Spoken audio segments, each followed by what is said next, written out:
So let's get into this. Let's talk about a framework that helps us become more self-aware and clear. This is a zone of genius model developed by Gay Hendricks. He's a remarkable person, by the way, and still active in sharing quite a bit and quite spiritual too, I will share. Your zone of genius is where your innate and unique strengths intersect with your passion and skills. And everyone's zone of genius is different and completely unique to them as an individual. So the goal is to know yours and build a team with the complementary zones, right?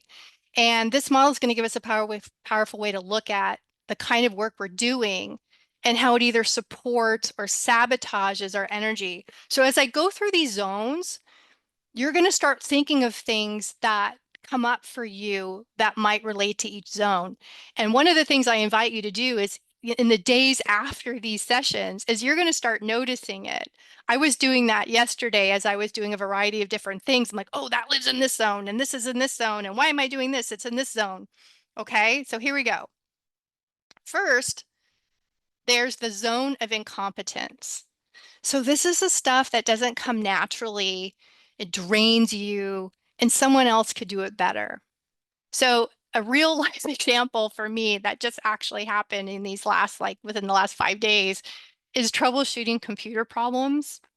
Um, I hate it. I don't have the patience for it. I don't have the technical brain for it. And fortunately, I was able to go to the Apple store and use their Genius Bar, which is interesting, that's what it's called, and get help from them. So start thinking about the things. It's like, where are you spending your time where really that's not what you're so good at? And people could definitely do that better. The second zone is the zone of competence. These are things you can do, but they actually don't energize you and they don't really leverage your strengths. So you're fine at these tasks, but there's going to be other people who are just as good and probably better. So it's actually not your unique value. So an example for me, the different tasks I spend my time on, having my own business is updating my website, doing my own social media, tracking invoices, managing my books. I mean, I'm okay at all these things, but I definitely know others can be better, especially with the website and the social media. So think about that for you. Like, okay, where am I spending my time where I'm fine at it? But you know what? It's not really energizing me. Next is your zone of excellence. This can be a trap, this one. This is going to be a fascinating one to think about because it gets a little tricky. Because in the zone of excellence, you're really skilled. You're highly, highly skilled. And there's a good chance you've been praised for it over the years, recognized and rewarded, maybe even promoted if that was a situation for you.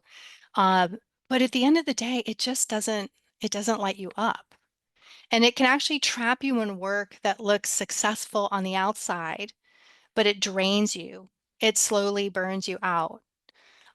There are probably people you might know or stories you've heard, people that are in careers for like years and years and years and years until they have an epiphany like that that wasn't what I was supposed to be doing.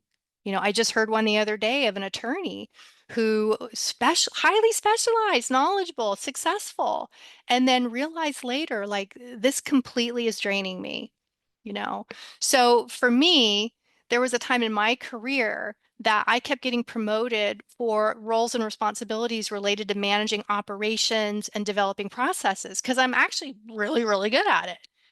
But the more the job was becoming just that, and I was losing some of the things that are really in my zone of genius, I was actually kind of feeling sad and I was feeling like disconnected. So that was a big wake up call for me. Now, finally, there's the zone of genius.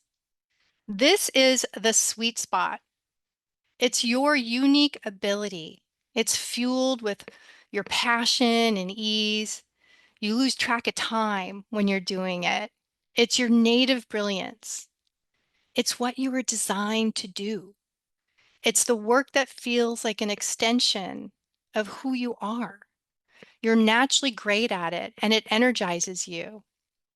And it's where you bring your highest value with the least resistance. This is where you make your biggest impact. And when you spend most of your time here, you experience deep satisfaction.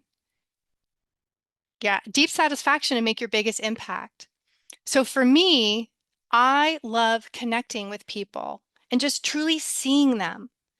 This real intuitive sense of just seeing you and trying to understand what makes you tick and what works for you and what doesn't, and helping people identify their purpose and their goals and guide them to fulfill them. I have friends who actually refer to me as a people whisperer. So, with my natural intuition combined with expertise with tools and techniques I've learned and mastered over the years, I'm clear on where my zone of genius is. And fortunately for me, I've been able to build my work around that. Okay, that was a lot. So hopefully it's kind of sinking in, right? Now I want to help you start identifying what it looks like for you. So you might want to take a screenshot of this image. I think it's also available in the resources tab in Zoom, because on the next slide, I'm going to guide you through some questions to help tap into this for you. Okay.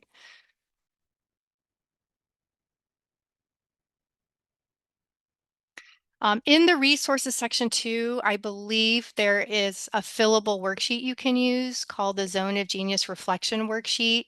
You can use that, or, feel free to write this wherever. But we're going to do a self-reflection exercise, and I'm going to give you a few minutes for some quiet time to think. Because I was living in my zone of incompetence, I was unsuccessful trying to figure out how to get music to play while you're doing your quiet reflection work. Helen and I were laughing about that earlier. So we'll just have some silence, but let me get this teed up for you.